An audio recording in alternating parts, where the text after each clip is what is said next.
Antonio, se conoció en las últimas horas que su persona ha renunciado. ¿Cuál es el motivo de su renuncia?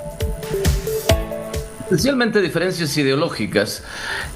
Para nosotros las ideas son muy importantes, para mí sobre todo son muy importantes.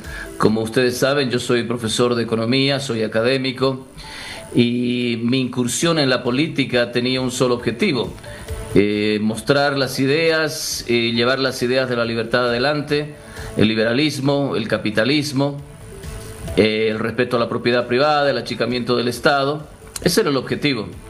Y encontramos en ADN una posibilidad de hacerlo, una sigla, un partido que nos ofrecía esa posibilidad, y entonces aceptamos con mucho gusto y muy agradecidos la candidatura a vicepresidente.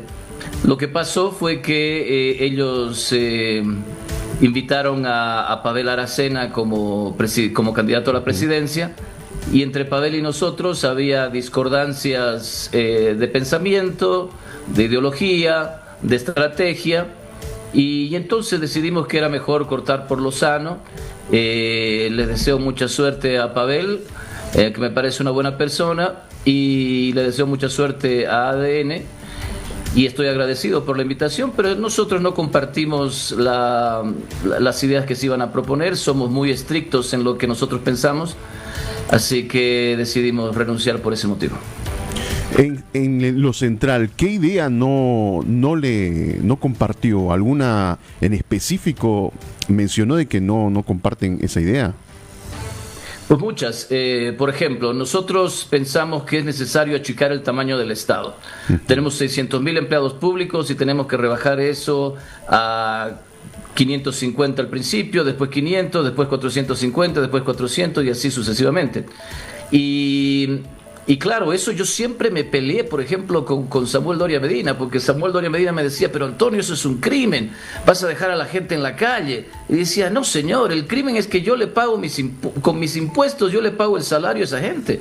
Encima para que me hagan trámites, burocracia, para que me hinchen, ¿no es cierto? Entonces tenemos que reducir el tamaño del Estado y tenemos que hacer una política de shock. Y bueno, ellos no estaban de acuerdo con eso porque decían: no vamos a a despedir a tanta gente, es un problema. Y si eso no es un problema, el problema es que tenemos una burocracia tan grande. Por ejemplo, entonces, para dar un ejemplo, otro caso era: nosotros entramos de frente a decir que ninguna empresa pública, óigame la gente, ninguna empresa pública merece la pena existir, es decir, todas son ineficientes, el 85% de ellas son deficitarias. Entonces lo que tenemos que hacer es eliminar o privatizar las que podamos, ¿no es cierto? Y entonces ellos no estaban de acuerdo con eso, no querían usar la palabra privatización.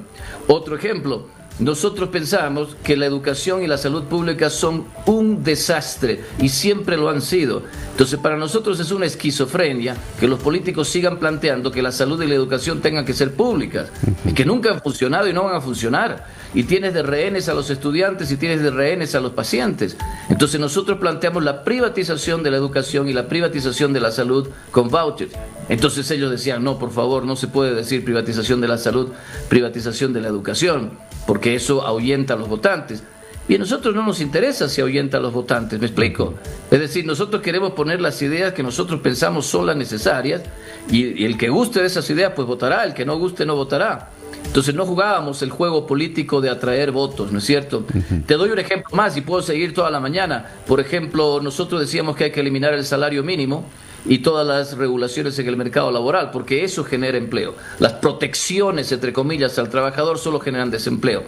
Y entonces ellos tampoco estaban de acuerdo. Entonces hay varias cosas que decimos: bueno, respetamos muchísimo las ideas que ustedes tienen y ojalá les vaya bien. Una de esas, ustedes están acertados, nosotros no, pero nosotros pensamos esto y nosotros tenemos que ser fieles a nuestra ideología.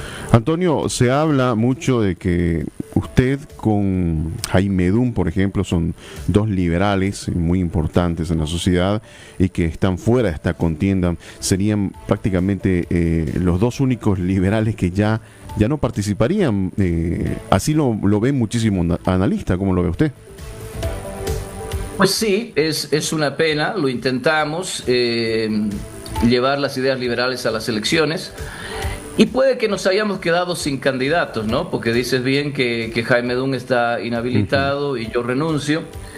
Pero no creo que haya sido un fracaso, porque hemos movido decididamente la aguja hacia la derecha. Fíjate que ayer estaba en un foro económico y hasta el representante del MAS, claro, con un descaro, con un cinismo, ¿no? Pero hasta él decía que había que achicar el Estado, que había que repensar la burocracia, que teníamos que pensar en estas empresas públicas que no funcionan. Es decir, incluso ellos ya están hablando de que necesitamos movernos hacia el liberalismo, ¿no? Con diferentes matices y grados, pero hemos logrado nosotros mover lo que se llama la ventana de Overton en política hacia la derecha. Y eso nos parece un éxito, ¿no? Era impensado, por ejemplo, hace 10 años, en las elecciones de hace 10, 20 años, que la gente esté discutiendo privatización, que está discutiendo un sistema de vouchers en educación y salud, que esté discutiendo eliminar la burocracia. Sí. Y ahora eso se hace, entonces yo creo que ha sido un éxito en términos de las ideas. Bueno, Antonio, comentanos también, aprovechando tu visión como economista, comentanos un poco acerca de esto, ¿no? De la inflación. Tenemos entendido que Bolivia está llegando, o ha llegado, por lo menos en este mes de junio, a una inflación de 5.21 y una acumulada de 15.53 en este 2025, eso lo dijo el INE, y ha empezado a preocupar a muchos sectores, teniendo en cuenta que podríamos llegar a una inflación el doble hasta fin de año. ¿Cómo lo ves tú? Yo creo que es muy posible. De hecho, el dato que te puedo dar es que la inflación que tenemos a nivel general es 25% a 12 meses y en alimentos 34%. Y entonces esto sucede y va a seguir sucediendo porque el Banco Central sigue imprimiendo moneda. Y ayer yo en el foro económico decía, la moneda es muy importante como para dejarla en manos de los economistas, ¿no? Entonces tenemos que hacer que el Banco Central no tenga influencia en la economía, que la política monetaria no exista, porque así entonces la moneda va a reflejar su real valor. Lo que ha pasado en Bolivia es que el Banco Central ha imprimido demasiado dinero y ha hecho eso porque tenía que cubrir los déficits fiscales de este gobierno sátrapa, que lleva 11 años consecutivos de déficit fiscal a un ritmo del 8%. Entonces, cuando gastas a manos llenas y tienes déficits, tienes que tocar la puerta del Banco Central y decir, señor, usted imprima, porque si imprime, entonces vamos a poder paliar esos déficits. Entonces ese ha sido el problema, por eso estamos con esta inflación galopante, y si no se resuelve el problema del gasto, el problema del déficit fiscal, pues la inflación va a seguir siendo un problema. Ojo, la inflación y la devaluación, que son hermanas mellizas, digamos, del mismo problema, que es la emisión monetaria. Una última pregunta, Antonio. ¿Qué hará ahora Antonio Saravia? ¿Se seguirá haciendo política? ¿Se acercará a algún partido político o se dedicará a la economía otra vez? Por ahora, en el corto plazo, yo voy a volver a la academia, pero no te olvides que nosotros hemos fundado un movimiento, un grupo que se llama el Partido Liberal Boliviano, que quiere llevar las ideas de la libertad adelante, que quiere seguir proponiendo, que quiere seguir pateando el tablero. Y entonces el Partido Liberal Boliviano seguirá adelante con estas actividades. No sé lo que va a pasar, digamos, en los siguientes 6 meses. No sé cómo vamos a afrontar las elecciones subnacionales y de cara después al 2030. Pero nuestro objetivo es seguir poniendo las ideas en el tablero.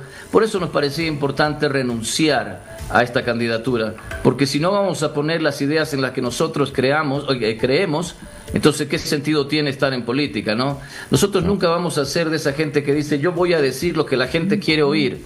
No, pues, no tiene sentido decir lo que la gente quiere oír para ganar votos.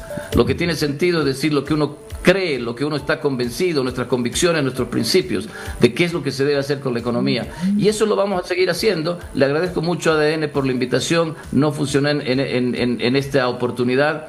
En el futuro seguro habrá otros chances de hacerlo, pero como fuera, vamos a seguir pateando el tablero porque hay que mover las ideas. Bueno, te agradezco mucho, Antonio, por estos minutos y será hasta en otra oportunidad para seguir conversando de tema económico. Claro que sí, un placer. Muchas gracias.